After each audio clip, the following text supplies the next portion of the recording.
Bismillahirrahmanirrahim. Assalamualaikum warahmatullahi wabarakatuh. Alhamdulillah hamdan katsiran thayyiban mubarakan fi. Wa asyhadu an la ilaha illallah wahdahu la syarikalah. Iqrara bihi wa tauhida. Wa ashhadu anna Muhammadan abduhu wa rasuluh. Allahumma sholli wa sallim wa barik ala nabiyyina Muhammad wa ala alihi wa ashabihi wa man tabi'ahum bi ihsanin ila yaumiddin. Yaqulu Rabbuna azza wa jalla fi kitabihil karim. Ya ayyuhalladzina amanu taqullaha haqqa tuqatih wala tamutunna illa wa antum muslimun. Ya ayuhan nasu taqu rabbakumul ladzi khalaqakum min nafsin wahidah wa khalaqa minha zawjaha wa batha minhuma rijalan katsiran wa nisaa'a wattaqullaha alladzi tasaaluna bihi wal arham innallaha kana 'alaikum raqiba. Amma ba'd.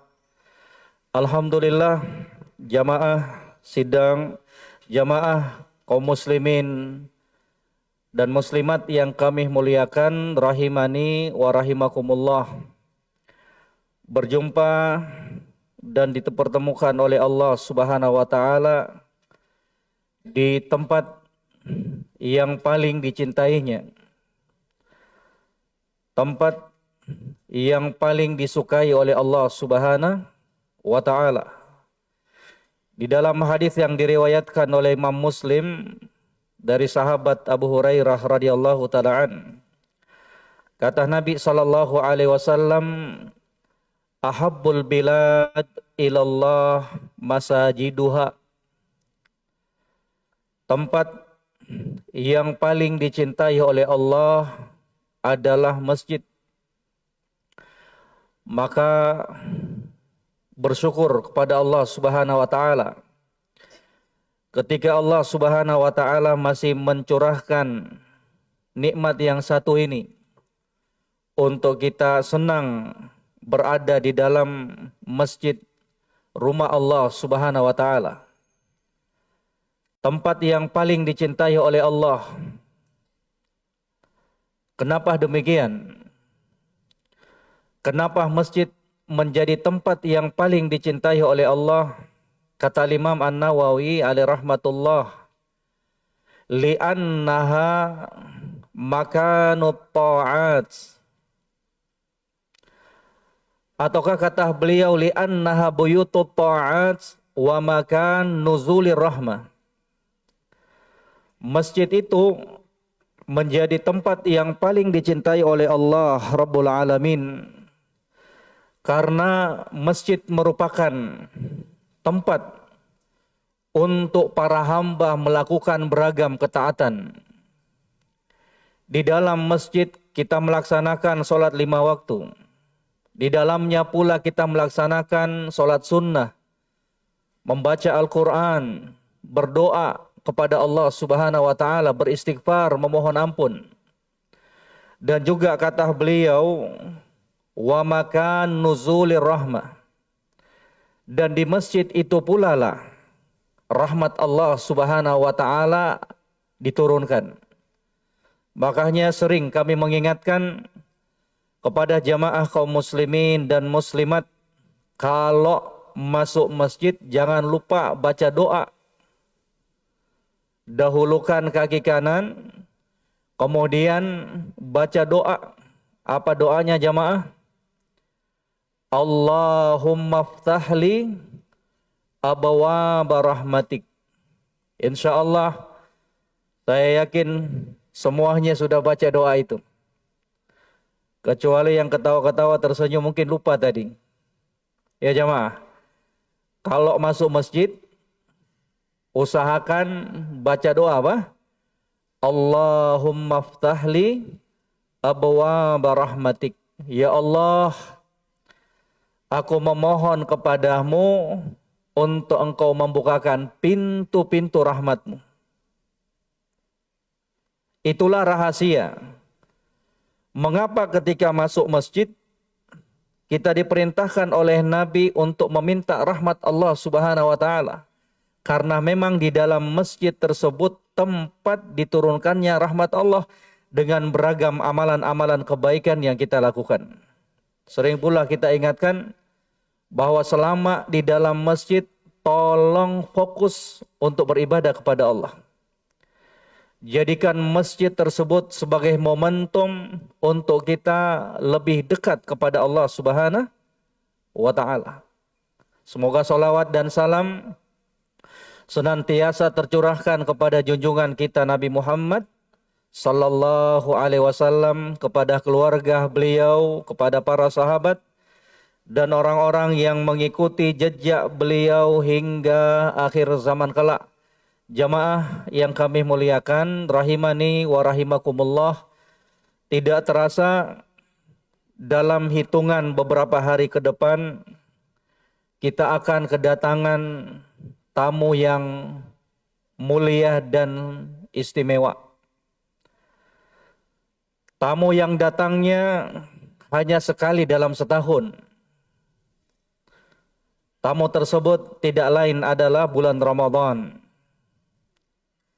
Satu-satunya bulan yang dilabeli oleh junjungan kita Nabi Muhammad sallallahu alaihi wasallam sebagai syahrun mubarakun. Cuman satu bulan yang kemudian Nabi sallallahu alaihi wasallam sebutkan sebagai syahrun mubarakun, bulan yang penuh dengan kebaikan dan keberkahan. Di dalam hadis yang diriwayatkan oleh Al-Imam At-Tirmidzi, demikian pula Al-Imam Ahmad dalam kitab Musnadnya, dari sahabat Abu Hurairah radhiyallahu taala an, kata Nabi sallallahu alaihi wasallam, "Atakum Ramadan syahrun mubarakun." Dalam riwayat yang lainnya, "Ja'akum Ramadan syahrun mubarakun." Telah datang kepada kalian bulan Ramadan, syahrun mubarakun, bulan yang penuh dengan keberkahan. Sekali lagi, satu-satunya bulan di dalam Islam yang diberikan sifat sebagai syahrun mubarakun itu cuma satu, bulan Ramadan. Padahal jamaah sekalian, kita ketahui bahwasanya di dalam Islam itu ada 12 bulan. Sebagaimana yang disebutkan oleh Allah Rabbul Alamin dalam surat At-Taubah, kalau enggak salah di ayat 36. Kata Allah Rabbul Alamin, "A'udzu billahi minasyaitonir rajim. Inna iddatasy syuhuri 'indallah 12 syahran fi kitabillah. Yauma khalaqas samawati wal ard." Kata Allah Rabbul Alamin, sesungguhnya jumlah bilangan bulan di sisi Allah itu ada 12. Ada 12. Di hari penciptaan langit dan bumi. Dari ke-12 bulan di dalam Islam ini cuma satu yang Nabi sallallahu alaihi wasallam katakan syahrun mubarakun, dan itu sudah cukup menunjukkan betapa mulia dan spesialnya bulan yang satu ini. Bahwa bulan yang satu ini bukan bulan yang sembarangan. Maka tidak sepantasnya bagi seorang muslim dan muslimah untuk mereka kemudian menyia-nyiakan kedatangan tamu yang istimewa ini. Tidak sepantasnya kemudian seorang muslim dan muslimah mengabaikannya dan membiarkannya pergi begitu saja. Kenapa demikian jamaah sekalian? Kenapa seorang muslim dan muslimah betul-betul harus melakukan persiapan untuk menyambut tamu yang spesial ini? Pertama, alasannya. Alasan yang pertama, karena tamu yang spesial ini, bulan Ramadan ini adalah bulan pengampunan dosa-dosa kita. Momentum untuk melebur dosa dan kemaksiatan yang kita lakukan selama 11 bulan. Ini momentum yang paling tepat. Ini merupakan tempat yang begitu istimewa. 11 bulan jamaah. Kita banyak bermaksiat kepada Allah Subhanahu wa taala. 11 bulan jamaah sekalian, matanya kita bermaksiat kepada Allah. Mulutnya kita bermaksiat kepada Allah. Telinganya kita, kaki dan tangannya kita. 11 bulan jamaah sekalian. Kita banyak berbuat maksiat kepada Allah Subhanahu wa taala. Maka momentum Ramadan ini mari kita jadikan sebagai momentum untuk melebur dosa dan kemaksiatan yang kita lakukan kepada Allah Subhanahu wa taala. Makanya Nabi sallallahu alaihi wasallam sudah memberikan peringatan, wanti-wanti kepada kita semuanya mengenai orang-orang yang merugi. Siapa itu? Kata Nabi sallallahu alaihi wasallam, ragima anfu rajulin ay khaba wa khasira. Merugi dia. Siapa itu? Man dakhala alaihi Ramadan thumman salaha qabla ayyukfar lahu.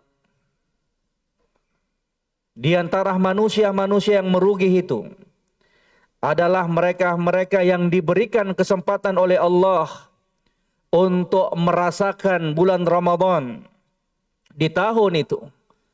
Kemudian thumman salaha, Ramadan berlalu, tamu spesial itu pergi, berakhir, qabla ayyukfar lahu, dalam keadaan dosa-dosanya tidak diampuni oleh Allah Subhanahu wa ta'ala. Na'udzubillah. Betapa ruginya kita. Kalau momentum yang datangnya setahun sekali ini jamaah sekalian pun tidak berhasil kita jadikan sebagai momentum untuk melebur dosa dan kemaksiatan yang kita lakukan kepada Allah Subhanahu wa ta'ala. Kemudian alasan yang kedua, mengapa kemudian seorang muslim dan muslimah itu harus betul-betul memperhatikan dan menyambut kedatangan bulan Ramadan ini? Karena kita tidak tahu apakah kemudian Ramadan di tahun-tahun berikutnya itu kita akan bisa merasakannya kembali. Satu perkara yang tidak perlu kita khawatirkan, bahwa Ramadan itu akan berulang di tiap tahunnya. Tidak usah khawatir jamaah sekalian. Ramadan itu tidak akan hilang. Ramadan itu akan berulang di tiap tahunnya. Enggak usah khawatir sampai hari kiamat.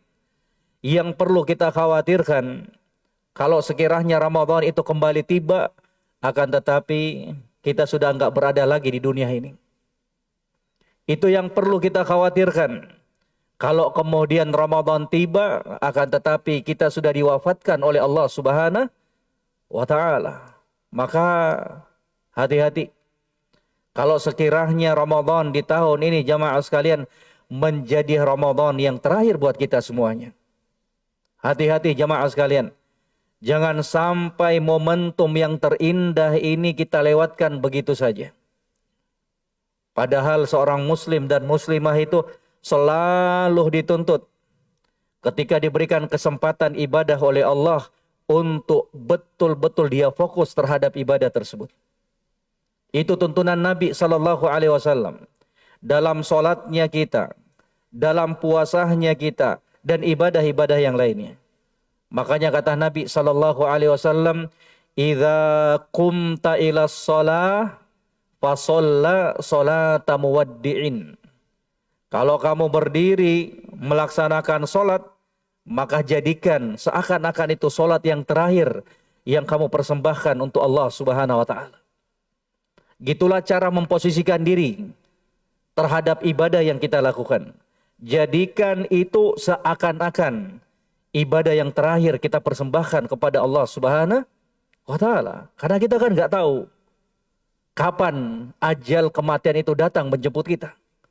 Kita nggak tahu, bisa jadi itu memang betul-betul solat yang terakhir kita lakukan untuk Allah Subhanahu wa Ta'ala. Bisa jadi itu merupakan solat yang terakhir yang Allah Rabbul Alamin berikan kesempatannya untuk kita semuanya. Maka demikian pula ibadah puasa Ramadan ini. Jadikan seakan-akan Ramadan di tahun ini adalah Ramadan yang terakhir dalam kehidupan kita. Posisikan demikian jamaah sekalian. Biar kemudian kita bisa lebih memaksimalkan ibadah-ibadah yang kita akan lakukan di bulan Ramadan. Kemudian alasan yang ketiga. Di sana banyak alasan jamaah sekalian. Mengapa seorang muslim dan muslimah harus bersemangat, antusias, berbahagia, melakukan persiapan untuk menyambut tamu yang istimewa ini? Alasan yang ketiga. Karena bulan Ramadan itu adalah bulan yang menjadi ajang mendulang pahala sebanyak-banyaknya untuk kita jadikan bekal menghadap Allah Subhanahu wa Ta'ala. Momentum Ramadan kita jadikan sebagai momentum untuk mendulang pahala sebanyak-banyaknya. Karena pahala di saat itu dilipat gandakan.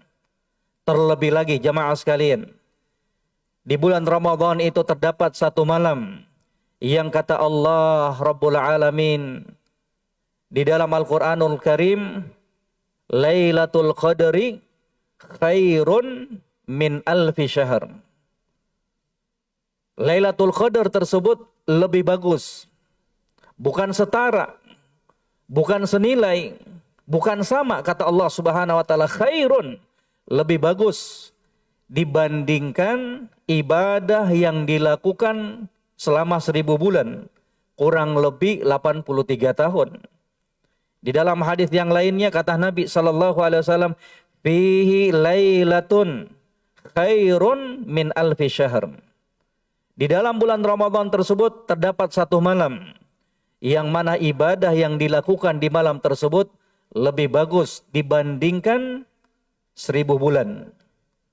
Makanya jamaah sekalian, disitulah juga yang menjadi rahasia kenapa umat ini menjadi umat yang istimewa.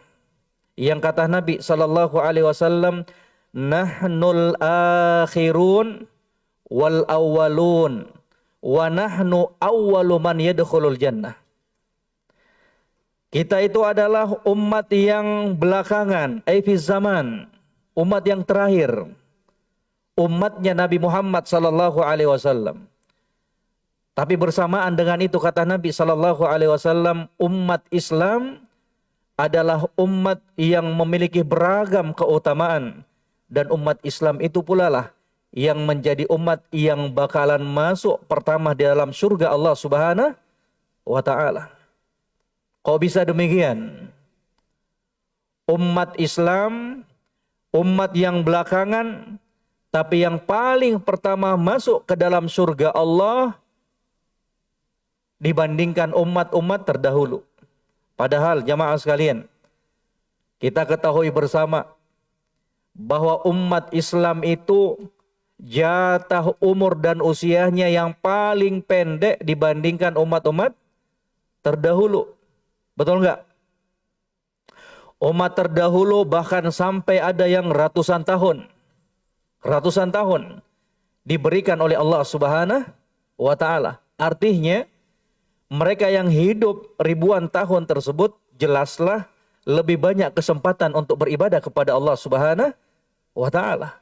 Kok bisa umat Islam yang jatah umurnya yang telah disebutkan oleh Nabi sallallahu alaihi wasallam, a'maru ummati ma baina sittina ila sab'in wa aqalluhum man yajusu dzalik. Rata-rata usia umatku itu hanya sekitar 60 sampai 70 tahun, dan hanya sedikit yang bisa melampaui jatah batas umur tersebut. 60 sampai 70 tahun dibandingkan umat terdahulu yang sampai berapa? Ribuan tahun. Tapi kok bisa? Umat Islam, umat yang memiliki lebih banyak keutamaan, Umat Islam yang paling pertama masuk ke dalam surga Allah Subhanahu wa taala dibandingkan umat-umat terdahulu. Di antara rahasianya, apa yang disebutkan oleh para ulama, bahwa umat Islam itu diberikan karunia oleh Allah untuk melakukan amalan-amalan yang di situ pahalanya dilipat gandakan oleh Allah Subhanahu wa taala. Termasuk di dalamnya apa? Ibadah yang kita lakukan di malam Lailatul Qadar. Bayangkan, satu malam Lailatul Qadar setara berapa tahun jamaah? Kurang lebih 83 tahun. Kalau di antara kita, di antara muslim dan muslimah, ada yang mendapati malam Lailatul Qadar dalam hidupnya 10 kali. Coba hitung itu. 10 kali 83 tahun. Ya jamaah sekalian. Belum lagi kalau dia pergi umroh. Ya. Salat di Masjidil Haram dilipat gandakan lagi oleh Allah Subhanahu wa taala. Demikian seterusnya. Maka inilah keutamaan yang diberikan oleh Allah Subhanahu wa taala untuk umat Nabi Muhammad sallallahu alaihi wasallam. Makanya jamaah sekalian, kalaulah Allah menjadikan Ramadan di tahun ini Ramadan yang terakhir buat kita, maka nasihat untuk diri pribadi dan jamaah sekalian, mari betul-betul kita manfaatkan semaksimal mungkin. Jadikan Ramadan di tahun ini menjadi Ramadan yang lebih bermakna dibandingkan Ramadan yang sebelumnya. Jadikan Ramadan yang diberikan oleh Allah di tahun ini menjadi momentum Ramadan terindah dalam hidupnya kita. Sekali lagi, karena kita nggak tahu, bisa jadi ini adalah momentum Ramadan yang terakhir yang Allah Subhanahu wa taala berikan untuk kita semuanya. Maka jamaah yang kami muliakan, rahimani wa rahimakumullah, setidaknya ada 3 persiapan yang dilakukan oleh seorang muslim dan muslimah menghadapi tamu yang mulia ini. Yang pertama, persiapan seorang muslim dan muslimah sebelum datangnya tamu istimewa tersebut.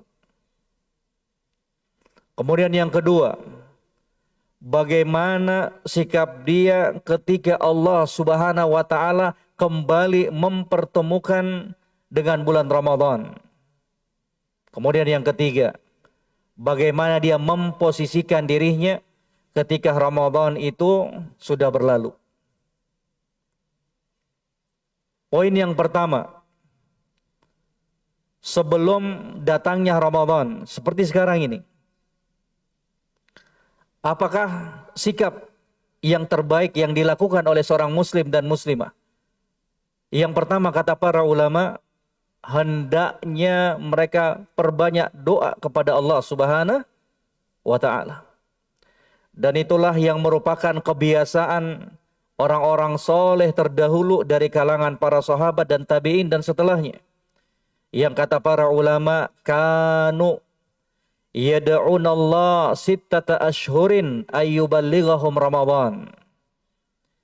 Adalah mereka orang-orang terdahulu, orang-orang soleh terdahulu. Mereka berdoa selama 6 bulan sebelum datangnya Ramadan, agar Allah Subhanahu wa taala mempertemukan kembali dengan Ramadan di tahun itu. Bayangkan persiapannya, berapa lama jamaah? 6 bulan doa kepada Allah. Lah kita, mungkin ada yang sampai saat ini belum pernah berdoa kepada Allah. Mungkin ada di antara kita yang sudah begitu pede dan yakinnya akan bertemu dengan Ramadan di tahun ini, na'udzubillah. Padahal nggak ada jaminan jamaah sekalian. Sehari sebelum Ramadan pun belum ada jaminan untuk kita dipertemukan oleh Allah Subhanahu wa taala dengan Ramadan di tahun ini. Ya, jadi pernah saya ceritakan ada kisah nyata seorang ikhwah, ya, subhanallah, pamit, ya, Ustadz pamit, mau kemana? Mau pulang kampung, mudik. Ya, itu 2 atau 3 hari sebelum Ramadan. Katanya udah lama sekali nggak pernah Ramadan bersama keluarga. Pengen balik ke Jawa. Pengen puasa bersama orang tua. Masya Allah. Semoga dimudahkan.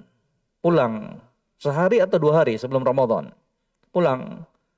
Qaddarallah wa masyafa'al. Besoknya sudah terdengar berita apa? Kematiannya. Subhanallah. Wafat. Wafat. Lagi murojaah di pinggiran sawah, ternyata terkena apa itu? Kawat kabel listrik bertegangan tinggi. Meninggal. Ya. Itu contoh kecil bahwa yang namanya ajal kematian itu enggak seorang pun bisa menerka dan menebaknya. Sama dengan kita jamaah sekalian. Itu ikhwah tadi yang meninggal enggak sangka dia kalau di hari itu adalah hari kematiannya. Maka jamaah sekalian yang kami muliakan, mengingatkan diri pribadi dan jamaah kaum muslimin dan muslimat, mari terus ngangkat tangan kita berdoa kepada Allah. Tidak ada jaminan bahwa kita akan bertemu dengan Ramadan di tahun ini. Doa, minta, kalau bisa ngerengek kepada Allah Subhanahu wa ta'ala. Betul-betul ini momentum yang sangat luar biasa untuk kita jadikan sebagai ladang amal pahala buat kita. Kita jadikan Ramadan sebagai momentum untuk menghapuskan dosa dan kemaksiatan yang kita lakukan kepada Allah Subhanahu wa ta'ala. Doa. Doa. Jangan kepedean. Jangan terlalu yakin bahwa kita bakalan bertemu dengan bulan Ramadan. Enggak ada. Kalau sudah datang waktunya, ajal kematian tersebut enggak pandang bulu dia. Mau muda, mau tua. Mau sehat, mau sakit. Ya. Mau sudah siap ataukah belum. Kalau sudah datang ajal menjemput, fa idza jaa ajaluhum la yastakhiruna anhu sa'ata wa la yastaqdimun. Kalau sudah datang waktunya, maka tidak seorang pun yang mampu untuk menahannya, walaupun sedetik, gak ada. Mati. Ya, qul innal mautal ladzi tafirruna minhu fa innahu mulaqikum. Katakan wahai Muhammad sallallahu alaihi wasallam, katakan kepada mereka para hamba-hambaku itu, bahwa kematian yang kalian selalu berupaya menghindar berlari darinya, fa innahu mulaqikum, pasti akan berjumpa dengan kalian dimanapun kita. Maka jamaah sekalian, sekali lagi angkat tangan kita, panjatkan doa kepada Allah Subhanahu wa ta'ala, karena itulah kebiasaan dari orang-orang soleh terdahulu sebelum kita. Kemudian yang kedua, persiapan sebelum menyambut bulan Ramadan, mari bekali diri kita dengan thalabul ilm. Belajar. Terkhusus belajar tentang ahkamus siyam. Dengan hukum-hukum yang berkaitan dengan puasa. Karena kita terkadang terluputkan jamaah sekalian. Puasa itu enggak seperti sholat yang kita lakukan setiap hari. Ya, puasa itu ibadah musiman yang datangnya setahun sekali. Puasa Ramadan, ya, belajar lagi, buka lagi fikih-fikihnya yang berkaitan dengan puasa tersebut. Ya, semisal yang sering kita contohkan, ibu-ibu mungkin, ya, mungkin setahun yang lalu dia pernah ikut kajian tentang puasa. Di tahun ini sudah merasa yakin, sudah kuat pengalamannya. Ternyata ketika dia diperhadapkan sebuah kondisi, masa buat suaminya, ya, masa untuk berbuka puasa, dia nggak tahu ini sudah pas nggak, ya, garamnya ataukah belum. Kalau nggak dicoba, ya, nanti malah tawar, ya, ataukah terlalu asin. Ya, akhirnya dituang terus sama dia garamnya. Dia takut, ya, karena enggak murojaah. Ternyata apa? Diperbolehkan baginya untuk apa? Mencicipi. Tapi cicipnya bukan 1 sendok. Cukup ujung lidah aja untuk memastikan ya. Kemudian dia apa? Wajib untuk dia apa? Buang. Itu kalau diperlukan ya. Dan itu dibahas oleh para ulama ya. Makanya penting. Nahan ludah pun demikian. Ya, berbekam di bulan Ramadan, diulang semuanya itu. Pembatal-pembatal puasa apa saja. Pelajari semuanya, dimurojaah lagi. Itu persiapan biar kita melangkah di bulan Ramadan ini dengan penuh ketenangan di atas ilmu agama. Baca jamaah, baca. Itu penting sekali itu. Ya, ada kajian-kajian seputar hukum-hukum fikih puasa, ikut. Baca lagi buku-bukunya kita, pelajaran yang pernah kita dapatkan, itu penting semuanya. Jadi ini yang paling dominan. Persiapan seorang muslim dan muslimah menyambut kedatangan tamu istimewa. Perbanyak doa, sering-sering berdoa agar Allah Subhanahu wa taala mempertemukan kita dengan Ramadan di tahun ini. Kemudian bekali dirinya kita dengan ilmu agama terkhusus yang berkaitan dengan puasa Ramadan. Kemudian jamaah sekalian yang kami muliakan, kalau sekiranya Allah Subhanahu wa taala mempertemukan kita dengan Ramadan di tahun ini, maka manfaatkan semaksimal mungkin. Sekali lagi, manfaatkan, optimalkan sebaik mungkin kesempatan yang diberikan oleh Allah Subhanahu wa taala. Tadi yang sering kita ulangi. Karena bisa jadi itu adalah momentum yang terakhir dalam hidupnya kita. Jadikan Ramadan di tahun ini sebagai Ramadan yang lebih baik dibandingkan tahun-tahun sebelumnya. Berazam. Berazam yang kuat. Ya. Bertekad yang kuat bahwa kita akan menjadikan Ramadan ini lebih bagus dibandingkan tahun-tahun yang sebelumnya. Yang kedua, berdoa. Kalau doanya tadi apa? Meminta agar Allah berikan kesempatan. Maka kalau nanti, diingat-ingat ini, kalau nanti Allah pertemukan kita dengan Ramadan di tahun ini, maka ganti doanya lagi. Doanya apa? Agar Allah memberikan kekuatan, taufik untuk kita isi hari-hari di bulan Ramadan itu dengan beragam amalan kebaikan. Ya Allah, bantu saya untuk memperbanyak ibadah di bulan Ramadan. Ya Allah, berikan kekuatan kepada saya untuk mengisi hari-hari di bulan Ramadan ini dengan beragam ketaatan kepadamu. Karena jamaah sekalian yang kami muliakan, kita tidak akan sanggup beribadah kepada Allah kalau bukan karena taufik dan hidayah dari Allah Subhanahu wa taala. Kita butuh bimbingan dari Allah. Kita butuh taufik dari Allah Subhanahu wa taala untuk mewujudkan penghambaan diri kepada Allah Subhanahu wa taala, terkhusus di bulan Ramadan itu. Doa. Jangan sekali-sekali kemudian menyandarkan pada kemampuan dan kekuatan dirinya kita. Lemah kita. La haula wala quwata illa billah. Kita bisa puasa, kita bisa sholat, kita bisa bangun di tengah malam. Itu bukan karena kita hebat jamaah sekalian. Tapi demi Allah, itu karena taufik dan hidayah dan kemudahan dari Allah Subhanahu wa ta'ala. Kalau kita sudah paham dengan konsep yang satu ini, maka tidak akan muncul rasa ujub dan bangga diri dari amalan perbuatan yang kita lakukan. Karena sang hamba ini sadar bahwa semua kemudahan itu datangnya dari Allah Subhanahu wa ta'ala. Dari puasa yang dia lakukan, dari sholat yang dia lakukan, dari sedekah, infak, dan lain-lain sebagainya dari ibadah yang dia lakukan kepada Allah. Dia sadar bahwa semua itu bisa terwujudkan dan terlaksana karena taufik, kemudahan, hidayah dari Allah Subhanahu wa ta'ala. Maka kalaulah Allah Subhanahu wa ta'ala pertemukan kita dengan Ramadan di tahun ini, maka jadikan itu sebagai momentum untuk memperbanyak ibadah kepada Allah Subhanahu wa ta'ala. Jaga ibadahnya kita. Selanjutnya, jaga ibadahnya kita. Puasanya kita dari perkara-perkara yang bisa merusak kesempurnaan dan nilai pahala dari puasa itu. Jadi jamaah sekalian yang kami muliakan rahimani wa rahimakumullah, berpuasa itu bukan sekedar jago-jagoan mana yang bisa menahan lapar dan haus.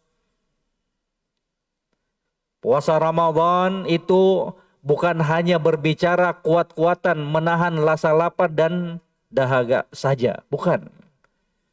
Tapi ada makna puasa yang lebih dari sekedar menahan makanan dan minuman. Yaitu apa? Menjaga dirinya kita dari perbuatan kemaksiatan kepada Allah Subhanahu wa taala. Kalau berbicara tentang ketahanan diri dari makanan dan minuman, unta itu lebih kuat dibandingkan kita. Betul nggak jamaah sekalian? Hah? Pernah lihat unta? Hah? Unta itu berapa hari pun nggak minum, nggak makan, kuat dia. Ya, cuman kan berbicara tentang puasa di bulan Ramadan itu bukan hanya sekedar bagaimana seorang hamba itu menahan dirinya dari makanan dan minuman, tapi lebih dari itu. Bagaimana dia bisa menghadirkan di dalam puasanya tersebut rasa takutnya kepada Allah Subhanahu wa taala, yang kemudian bisa menjadikan tameng dirinya dengan kemaksiatan kepada Allah Subhanahu wa taala. Makanya kata Nabi sallallahu alaihi wasallam, rubba shaimin hadduhu min siyamihi al-ju' wal 'atash. Berapa banyak dari kalangan orang-orang yang berpuasa tersebut, hanya saja bagian yang dia dapatkan adalah apa? Lapar dan haus saja.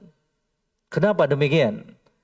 Karena dia hanya mempuasakan dirinya dari makanan dan minuman, tapi tidak mempuasakan dirinya dari kemaksiatan kepada Allah Subhanahu wa taala. Sekali lagi, jikalau Allah masih memberikan kesempatan bertemu dengan Ramadan di tahun ini, jaga baik-baik kualitas dan kesempurnaan puasanya kita. Selain menahan makan, minuman, tidak berhubungan suami istri, maka jangan lupa untuk mempuasakan semua anggota tubuhnya kita.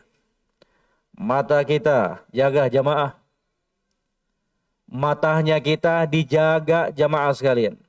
Ya, jangan pakai mata ini untuk melihat perkara-perkara yang diharamkan oleh Allah, terlebih khusus di bulan Ramadan.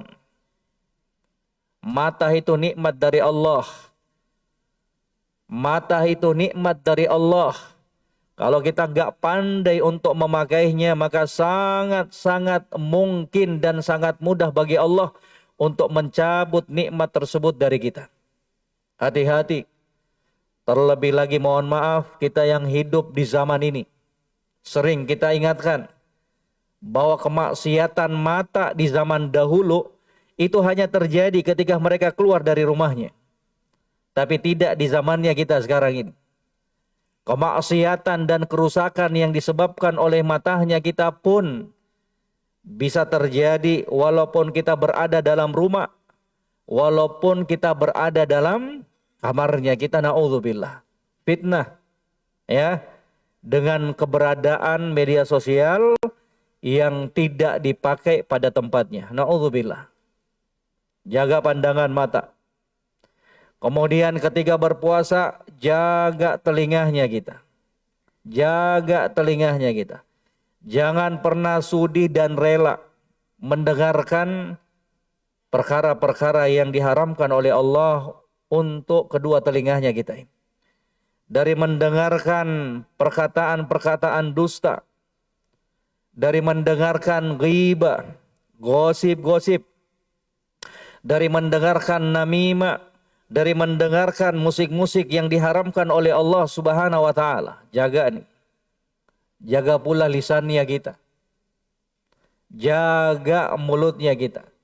Jangan sampai sudah capek nahan makan minum sejak subuh sampai malam hari, akan tetapi kita rusak pahala puasanya kita itu dengan apa? Gosipin orang, mencaci maki, menghardik dan merendahkan orang lain, berkata dusta, naudzubillah. Jaga semuanya. jaga tangannya kita, jaga kakinya kita. Selama berpuasa terlebih khusus di bulan Ramadan ini. Jaga jamaah sekalian. Dari mengambil barang-barangnya orang, dari memukul, menempeleng, dari kita langkahkan kaki kita ke tempat-tempat yang diharamkan oleh Allah Subhanahu wa Ta'ala. Jaga semuanya itu. Sekali lagi, sekiranya Allah masih mempertemukan kita dengan Ramadan di tahun ini, maka jaga kesempurnaan pahala Ramadannya kita. Ya. Jangan sampai Ramadan tersebut kemudian tidak menjadi nilai yang berarti di sisi Allah Subhanahu wa Ta'ala untuk kita pada hari kiamat. Jaga betapa ruginya kita kalau sampai pada hari kiamat kelak, ketika lembaran-lembaran amalan kebaikan tersebut dibagikan oleh Allah, kemudian kita mendapati ternyata puasa Ramadan yang kita lakukan tersebut tidak bernilai di sisi Allah Subhanahu wa Ta'ala. Hanya bernilai sekedar menahan makan, haus dan lapar saja. Na'udzubillah. Maka jamaah sekalian, sekali lagi selalu menitip pesan, tolong jaga perkara yang satu ini. Karena bisa jadi ini Ramadan yang terakhir buat kita. Manfaatkan dengan sebaik-baiknya. Kemudian yang berikutnya, kalaulah Allah mempertemukan kita dengan Ramadan di tahun ini, maka pakai dengan semaksimal mungkin untuk kita isi dengan beragam kebaikan. Amalan soleh. Terkhusus apa? Puasa. Jaga. Yang kedua, jadikan Ramadan momentum untuk kita memperbanyak doa kepada Allah. Banyak doa kepada Allah Subhanahu wa Ta'ala. Momentum yang sangat bagus untuk banyak berdoa, ngangkat tangan kepada Allah Subhanahu wa Ta'ala. Yang kata Nabi sallallahu alaihi wasallam, "Salatu da'awatin mustajabat la syakka fihinna." 3 doa yang mustajab, yang tidak ada keraguan di dalamnya, insyaallah Allah Subhanahu wa Ta'ala akan mengabulkannya. Di antaranya apa? As-shaim hatta yuftir. Doanya orang yang sedang berpuasa sampai dia apa? Berbuka. Jadi selama kita berpuasa sampai kita berbuka, itu merupakan momentum-momentum yang sangat indah dan sangat baik untuk kita berdoa kepada Allah Subhanahu wa Ta'ala. Bisa jadi jamaah sekalian, problem yang selama ini menyelimuti kehidupan kita. Bisa jadi jamaah sekalian, permasalahan yang selama ini masih terkendali buat kita, Allah bukakan di tahun ini. Disebabkan doa-doa yang kita panjatkan di bulan Ramadan. Maka jangan pernah berputus asa. Angkat tangannya kita. Doa yang terbaik buat keluarga kita, buat orang tuanya kita, buat dirinya kita agar Allah memberikan keistiqomahan. Doa terus. Doa agar Allah Subhanahu wa Ta'ala menganugerahkan husnul khatimah, memberikan hidayah dan taufiknya kita selama hidup di dunia ini. Doa.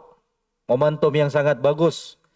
Kemudian yang berikutnya, perbanyak sedekah. Perbanyak sedekah. Jadikan Ramadan itu sebagai momentum untuk kita memperbanyak sedekah.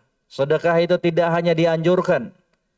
Sedekah itu tidak hanya disunnahkan dan disyariatkan di bulan Ramadan. Kapan saja. Hanya saja penekanannya itu lebih-lebih lagi. Makanya kata Abdullah bin Abbas, kanan Nabi sallallahu alaihi wasallam ajwadan nas. Adalah Nabi sallallahu alaihi wasallam manusia yang paling dermawan. Dan kedermawanan beliau itu akan lebih nampak lagi ketika berada di bulan Ramadan. Kencangkan lagi. Gaskan lagi jamaah sekalian. Sedekahnya kita itu. Ya. Mumpung Allah Subhanahu wa Ta'ala memberikan kelapangan rezeki buat kita. Jadikan harta tersebut sebagai wasilah. Jadikan harta yang merupakan titipan Allah itu sebagai sarana untuk kita masuk ke dalam surga Allah Subhanahu wa Ta'ala. Jangan disimpan terus harta kita jamaah sekalian. Pakai harta kita itu untuk kita jadikan sarana masuk ke dalam surga Allah Subhanahu wa taala. Terlebih khusus apa? Menyediakan iftar untuk orang-orang yang sedang berpuasa di bulan Ramadan. Itu luar biasa. Ya. Kesempatan untuk bersedekah, terlebih khusus apa? Momentum menyediakan iftar, ya, menu berbuka puasa untuk mereka-mereka yang berpuasa terkhusus di bulan Ramadan. Betapa besar pahalanya. Ya, pakai itu. Ya. Dan ini seruan untuk para muslim dan muslimah. Bukan cuma seorang muslim aja. Muslimah yang diberikan kelebihan harta atau ada kemampuan, maka keluarkan. Keluarkan. Ya. Bahwa sedekah itu tidak hanya disyariatkan untuk orang-orang yang kaya saja. Ini mindset yang harus kita ubah ini. Bahwa sedekah itu tidak hanya dianjurkan kepada orang-orang yang berkecukupan saja. Tapi untuk semua kalangan. Untuk semua dari kalangan kaum muslimin dan muslimat. Hanya saja mungkin ya sedekah tersebut disesuaikan dengan kemampuannya kita. Bahwasanya Allah Subhanahu wa taala itu tidak hanya melihat dari nominal yang kita keluarkan, dari banyaknya apa yang kita sedekahkan, tapi lebih dari itu. Allah Subhanahu wa taala akan menilai keikhlasan dan kejujuran kita ketika melakukan amalan tersebut. Bisa jadi ada seorang hamba yang mengeluarkan 100.000 itu lebih mulia di sisi Allah dibandingkan orang yang menyumbang 10 juta, 100 juta. Perbedaan itu akan nampak dari keikhlasan yang ada pada hamba tersebut. Maka jamaah sekalian, sekali lagi, mari berpacu untuk mengambil peluang yang satu ini. Bersedekah di bulan Ramadan. Dan sekali lagi itu tidak hanya terbatas untuk orang-orang kaya. Sedekah itu tidak hanya diperuntukkan untuk mereka yang berkecukupan, tidak. Ya. Makanya Allah Subhanahu wa taala sebutkan di dalam Al-Qur'an tentang karakteristik sifat dari calon penghuni surga Allah. Siapa mereka itu? Yaitu orang-orang yang menginfakkan hartanya dalam keadaan lapang maupun dalam keadaan sempit.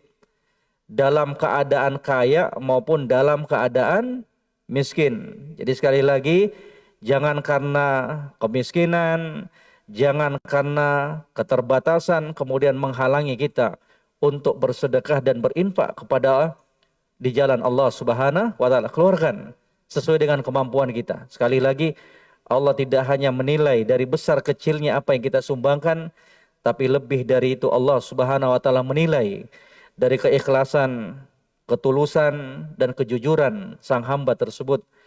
Terkadang amalan kecil di sisi manusia menjadi mulia di sisi Allah disebabkan keikhlasan dan ketulusan dia kepada Rabb-Nya Allah Subhanahu wa taala.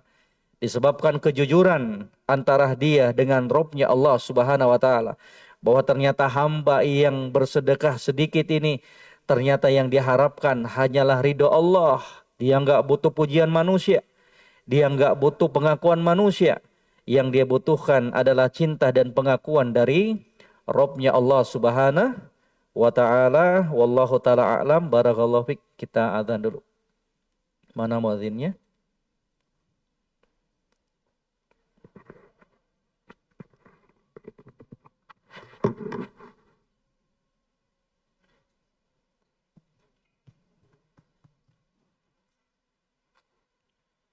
Allahu Akbar, Allahu Akbar.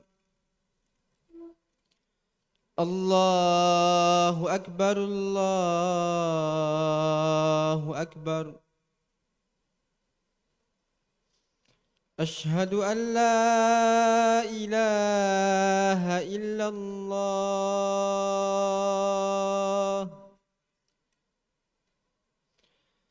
أشهد أن لا إله إلا الله.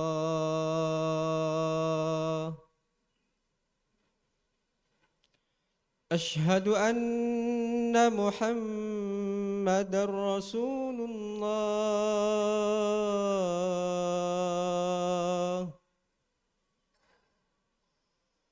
أشهد أن محمد رسول الله.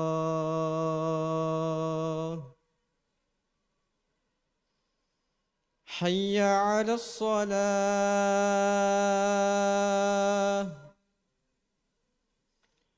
حي على الصلاة.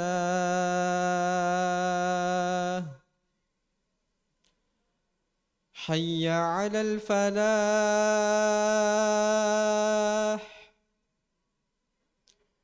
حي على الفلاح.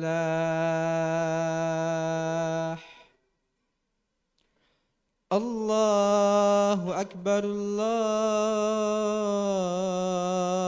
أكبر. لا إله إلا الله.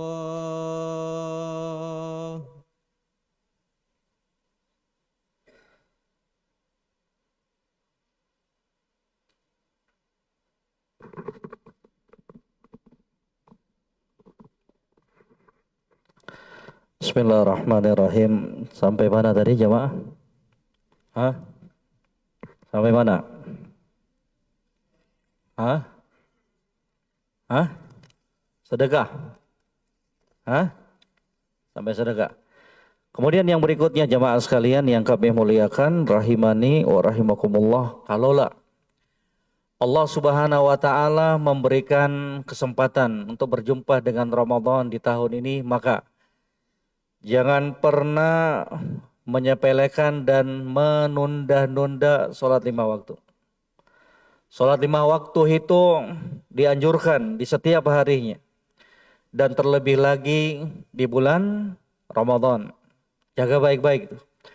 Untuk laki-lakinya, usahakan laksanakan sholat 5 waktu itu berjamaah bersama kaum muslimin di masjid. Ya. Kalau bisa berazam terus, berazam untuk berada di shaf yang paling depan. Ya. Kalau memungkinkan dan tidak ada uzur untuk kita telat, maka rebut tuh.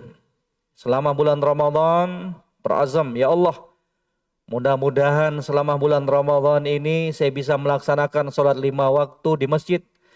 Dan semoga Allah, Engkau wahai Allah, mudahkan saya untuk terus berada di shaf yang paling depan. Khairus sufufi rijal awwaluha. Sebaik-baik shaf bagi lelaki itu adalah apa? Shaf yang terdepan. Kalau bisa sebelum dikumandangkan adzan sudah hadir. Kapan lagi momentumnya? Ya, jaga ini. Jaga sholat 5 waktunya kita.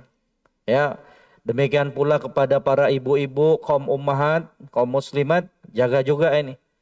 Karena ini adalah sebaik-baik amalan kata Nabi SAW di dalam hadis Abdullah ibnu Mas'ud radhiyallahu taala an ketika beliau bertanya kepada Nabi SAW, ayyul amal ahabbu ilallah, amalan apa sih yang paling dicintai oleh Allah? Kata Nabi SAW, as-sholatu fi waktiha, sholat tepat pada waktunya. Ya, jadi ibu-ibu kalau tidak ada kesibukan, ya, maka kembali kepada hukum hadis ini apa? Untuk melaksanakan sholat tepat pada waktunya. Terlebih khusus lagi apa? Para ikhwah, ya, para lelaki, ya, jaga betul. Kemudian setelah jaga sholat 5 waktu ini, jaga pula sholat-sholat sunnah. Jangan diabaikan itu. 12 rakaat dijaga betul-betul. Ya, sholat-sholat sunnah rawatib yang membersamai sholat farduhnya kita. Jaga betul. Jangan sampai terlewatkan. Dan setelah itu jangan pula kemudian terlewatkan dengan apa? Sholat tarawih. Ya. Laksanakan. Yang paling bagusnya laksanakan bersama kaum muslimin di bawah komando seorang imam. Yang paling bagus tuh. Ya. Kalau ada yang mau sholat sendiri di rumah silakan. Tapi jangan karena alasan itu pingin sendiri, pingin menjaga keikhlasan, akhirnya yang ada tindro. Tidur di rumahnya. Jadi kalau khawatir, udah sholat di masjid itu lebih bagus. Ya, Salat bersama kaum muslimin di masjid rumah Allah Subhanahu wa taala. Yang paling bagus, jaga ini. Ya. Jangan sampai terlewatkan salat tarawih kita di malam-malam hari di bulan Ramadan. Karena salat malam juga salat tarawih itu akan menjadi penggugur dosa kita. Sebagaimana yang sudah disebutkan oleh junjungan kita Nabi Muhammad sallallahu alaihi wasallam. Kemudian juga diperhatikan jamaah sekalian, ketika kita berpuasa di bulan Ramadan, jangan sampai terlewatkan dari sunnah yang satu, yaitu apa? Makan sahur. Ya, jangan sampai karena sudah kebanyakan makan malam akhirnya dibangunkan makan sahur nggak selera lagi. Katanya nggak apa-apa, sudah kuat nih, sudah kenyang. Jangan, usahakan bangun. Ya, walaupun hanya seteguk air putih, sebiji korma. Niatkan itu untuk sebagai santapan sahurnya kita dalam rangka untuk mencontoh junjungan kita Nabi Muhammad sallallahu alaihi wasallam. Yang kata Nabi sallallahu alaihi wasallam dalam hadis Anas bin Malik radhiyallahu taala an, tasahharu fa inna fis sahur barakatun. Ya. Katanya bersahurlah kalian, karena dalam makanan sahur tersebut terdapat keberkahan. Karena kan beda itu. Orang-orang yang makan sahur dengan orang yang tidak makan sahur. Kenapa? Karena dalam makan sahur tersebut terdapat apa? Keberkahan. Ya. Makanya paksakan tuh. Jangan dilewatkan begitu saja. Walaupun kita sudah kenyang. Walaupun mungkin makan malamnya sudah beronde-ronde. Ya, habis maghrib makan. Mau tarawih makan lagi. Setelah tarawih makan lagi. Udah kenyang. Ya, dibangunin untuk makan sahur nggak mau lagi. Jangan. Makan, bangun. Walaupun seteguk air, walaupun sepotong kurma, walaupun sepotong kue. Yang penting apa? Makan sahur. Biar kita mendapatkan pahala mengikuti Nabi Shallallahu Alaihi Wasallam, dan biar kita kemudian mendapatkan keberkahan dari sahur yang kita makan tersebut. Beragam kebaikan-kebaikan jamaah sekalian yang terus kita harus fokuskan ketika bulan Ramadan, terlebih khusus lagi apa? Qiraatul Quran. Ini yang paling sering kami tekankan, baca Al-Quran. Mari semuanya lebih dekat dengan Al-Quran, terkhusus di bulan Ramadan. Kalau kita sudah gagal mendekat dengan Al-Quran di bulan Ramadan, maka jangan lagi harap di luar bulan Ramadan. Kalau kita sudah gagal mendekat dengan Al-Quran di bulan Ramadan, apalagi yang mau diharapkan setelah keluar dari bulan Ramadan? Itulah momentum itu.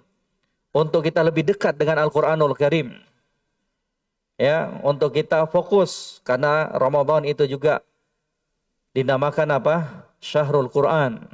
Diturunkan Al-Quran itu di bulan Ramadan. Untuk kita telaah, untuk kita baca, untuk kita tadaburi.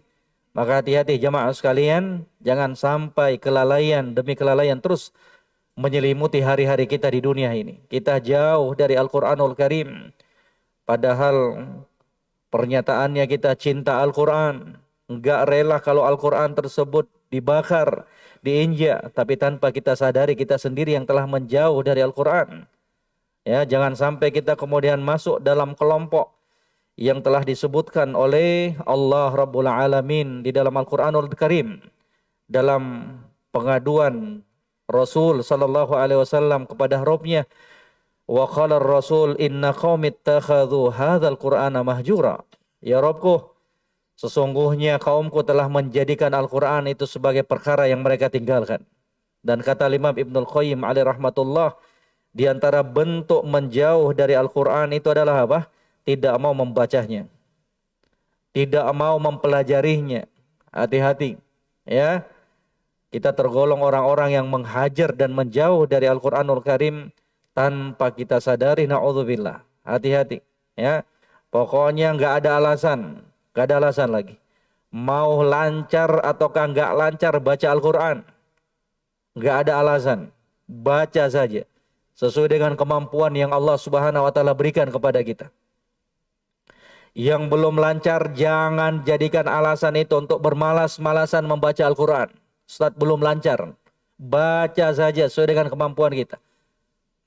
Sembari terus belajar.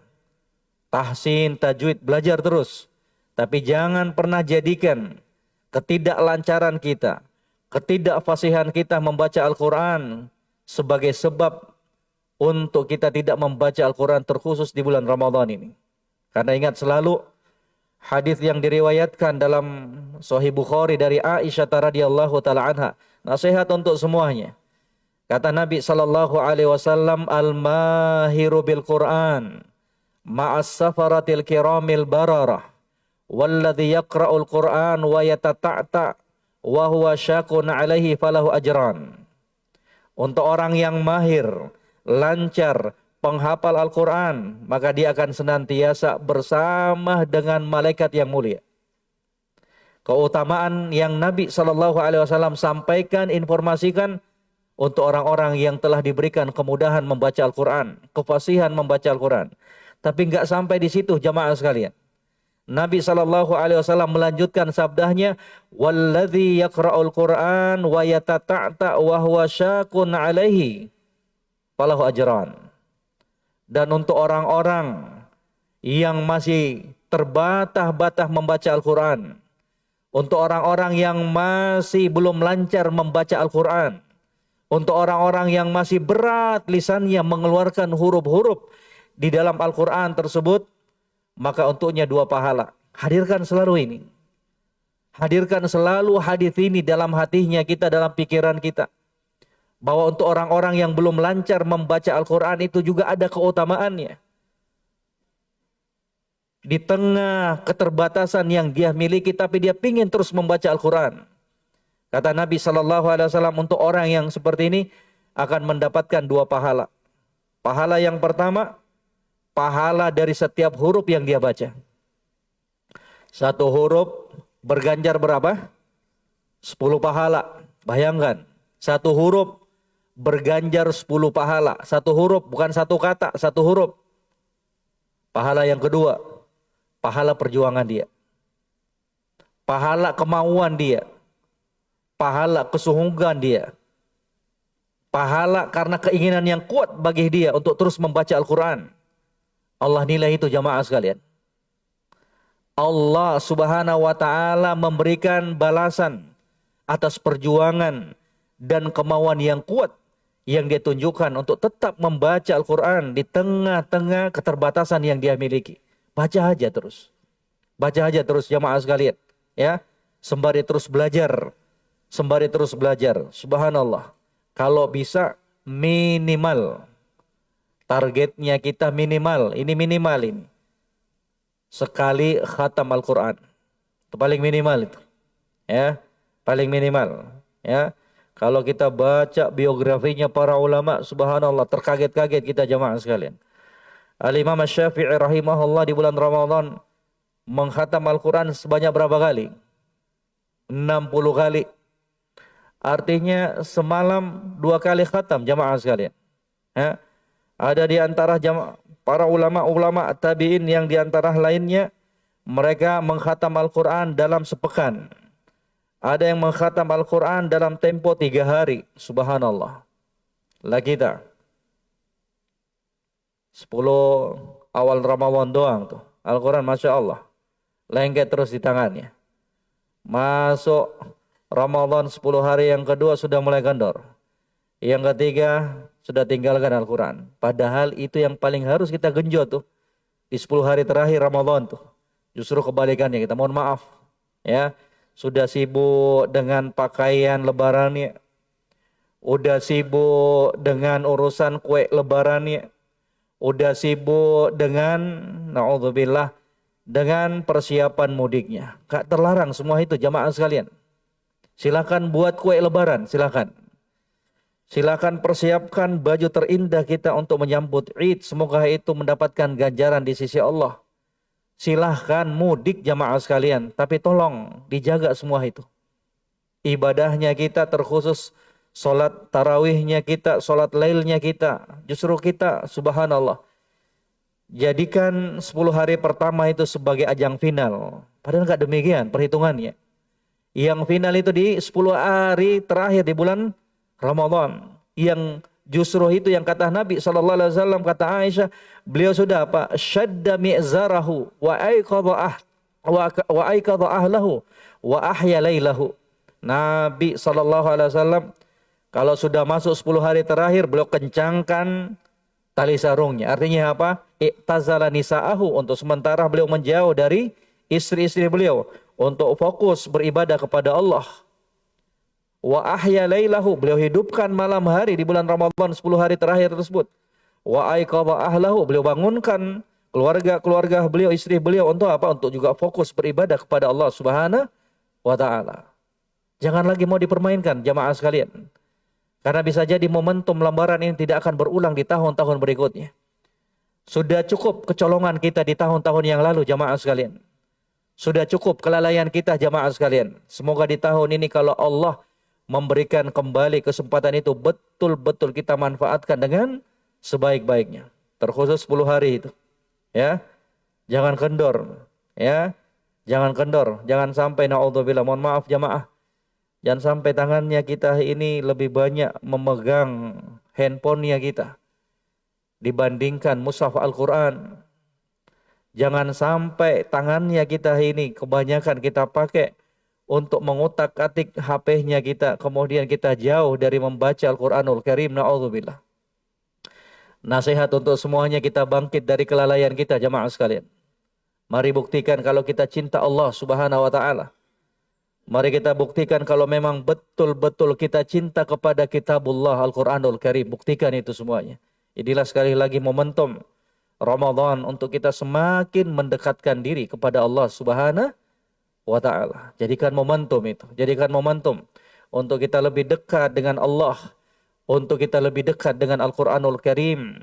Untuk kita dekat dengan Qiyamul Lail dan ibadah-ibadah yang lainnya. Secara umum, mari ketika Allah memberikan kesempatan itu kita isi dengan beragam kebaikan, apapun itu. Kemudian yang ketiga, kalaulah Allah Subhanahu wa taala memberikan kesempatan untuk menyelesaikan semua dari rangkaian bulan Ramadan, 29 atau 30 hari, sebulan penuh, maka jangan lupa untuk kembali berdoa. Jadi doanya itu 3. Sebelum Ramadan, ketika Ramadan, dan setelah Ramadan meninggalkan kita. Doanya beda-beda semua jemaah sekalian. Doa yang ketiga ini setelah kita diberikan kesempatan untuk menyelesaikan bulan Ramadan, maka doanya apa? Doa agar Allah menerima semua amalan kebaikan yang telah kita lakukan di bulan Ramadan. Jangan lupa itu. Ya. Karena kita nggak tahu jamaah sekalian. Makanya kebiasaan para ulama terdahulu, orang-orang yang terdahulu apa mereka? Wa kanu yad'unallah sittata asyhurin ayyataqabbala minhum. Mereka juga berdoa selama 6 bulan agar amalan-amalan kebaikan yang mereka lakukan di bulan Ramadan itu diterima di sisi Allah Subhanahu wa taala. Biar apa? Biar tidak muncul dan timbul rasa kagum terhadap amalan-amalan kebaikan yang kita lakukan di bulan Ramadan. Karena diterima atau tidaknya amalan kita di sisi Allah itu merupakan perkara gaib yang tidak seorang pun mampu untuk mengetahuinya. Itu perkara gaib jamaah sekalian. Puasa yang kita lakukan, Qiyamul Lail yang kita lakukan, salat tarawih yang kita lakukan, bacaan Al-Quran yang selama ini kita lakukan di bulan Ramadan, wallahu ta'ala alam. Kita nggak tahu diterima nggak di sisi Allah Subhanahu wa ta'ala.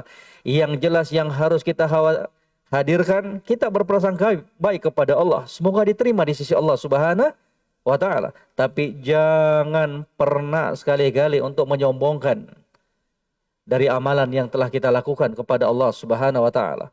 Jangan sampai kita merasa semuanya itu karena kekuatan dan kehebatannya kita. Nggak boleh. Kita harus sadari bahwa itu semuanya merupakan kemudahan dari Allah Subhanahu wa ta'ala. Wallahu ta'ala a'lam. Barakallahu fik. Sebelum kita tutup jamaah sekalian, sini ada pertanyaan. Apakah boleh menggantikan puasa kepada kedua orang tua yang sudah meninggal? Kata Nabi SAW dalam sebuah penggalan hadis, man mata wa alaihi saum soma anhu waliyuhu. Kata Nabi SAW, barang siapa yang wafat, barang siapa yang meninggal dalam keadaan dia ada utang puasa, maka hendaknya walihnya, keluarganya mempuasakan untuknya. Kalau berbicara tentang anak-anak yang ingin mempuasakan, mengganti utang puasa orang tuanya, itu enggak dikatakan wajib bagi mereka, enggak. Tapi itu bentuk ihsannya anak kepada kedua orang tua. Dan itu bisa dibagi-bagi. Contoh, utang puasa orang tuanya itu ada 10 hari. Maka boleh di antara keluarga tersebut, anak tersebut sebagai bentuk baktinya kepada orang tua, kemudian mereka bagi-bagi. Saya 3 hari ya, saya 2 hari ya, boleh. Ya, boleh. Dan semoga itu merupakan salah satu bentuk dari baktinya seorang anak kepada orang tuanya. Karena berbakti kepada orang tua itu tidak hanya berhenti ketika orang tuanya kita meninggal dunia. Berhenti enggak. Bahwa perbuatan bakti seorang anak itu akan terus menerus walaupun orang tuanya sudah meninggal dunia. Wallahu ta'ala a'lam. Barakallahu fik. Bismillah Ustadz, bagaimana jika seorang wanita yang hamil kuat menjalani puasa, tapi di sisi lain kehamilannya masih sangat baru, apalagi di tanah haram, menjadikan ibadah full di bulan Ramadan? Barakallahu fik. Wallahu ta'ala alam. Ini semuanya jamaah sekalian dikembalikan kepada kondisi wanita tersebut. Kondisi wanita itu beda-beda. Ya, kondisi wanita itu beda-beda. Ada wanita yang ketika hamil enjoy aja dia, kuat dia. Ya, kuat dia. Dan dia pikir, apalagi setelah konsultasi dengan dokternya, misalkan dokternya mengatakan, iya nggak apa-apa, puasa nggak apa-apa, ini bagus kok, janinnya ini bagus. Dan sang ibu juga, sang wanita yang hamil ini merasa enjoy aja. Sekali lagi, setiap wanita itu kondisinya beda-beda. Ya, kalau dirasa wanita tersebut ya enak ketika berpuasa dan tidak memberikan efek dan mudarat untuk dirinya dan kepada bayinya, ya, janinnya, maka silakan dia berpuasa. Ya, silakan dia berpuasa. Tapi ingat tadi itu catatannya, dia yakin bahwa dia itu apa?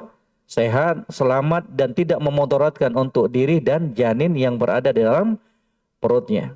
Ya, jadi beda-beda. Sekali lagi beda-beda itu. Wanita itu beda-beda. Tinggal lihat kondisinya. Kalau demikian silakan. Karena sebagian wanita juga berasumsi, dia berpikiran mumpung di bulan Ramadan lebih enak suasananya, terbawa semuanya puasa, enak, ya. Daripada nanti membayar utang puasanya dalam keadaan orang makan lebih berat lagi. Ya silakan. Tapi kalau sampai kepada batas dan keadaan dengan puasanya dia tersebut kemudian membawa mudarat kepada dirinya, ya, dan kepada janinnya, maka jangan coba-coba untuk memaksakan diri. Ya, hati-hati. Kalau sampai sudah ke dalam taraf memberikan mudarat, hati-hati. Ya. Makanya Nabi SAW dalam sebuah kisah jamaah sekalian bersama sekelompok para sahabat, ada di antara sahabat yang ketika itu tetap berpuasa dalam keadaan apa? Safar. Maka kata Nabi SAW, laisa minal birri as-siyam fis safar. Bukanlah bentuk kebaikan untuk seseorang itu tetap puasa dalam kondisi safar. Padahal kan boleh-boleh saja. Mau puasa Ramadan ataukah puasa sunnah ketika safar sah, boleh. Tapi ketika kondisinya sampai ke dalam taraf memudaratkan, sahabat ini sampai pingsan, dikerumunin sama sahabat-sahabat yang lainnya. Tanya, kok bisa dia pingsan ini? Katanya apa? Dia tetap melanjutkan puasanya. Jadi tinggal lihat kondisinya, ya. Jangan kemudian dipaksakan. Ya, barakallahu fik. Apalagi ya pengen puasa full di bulan Ramadan di Masjidil Haram, itu nikmat yang besar dari Allah Subhanahu wa taala. Tapi sekali lagi lihat kondisinya. Kalau nggak memungkinkan ya sampai membuat mudarat baginya, jangan puasa kemudian apa? Ganti di hari yang lain. Ya, untuk wanita-wanita yang hamil, wallahu taala alam, pendapat yang lebih kuat untuk mereka itu apa? Mengganti di hari yang lain. Wallahu taala alam.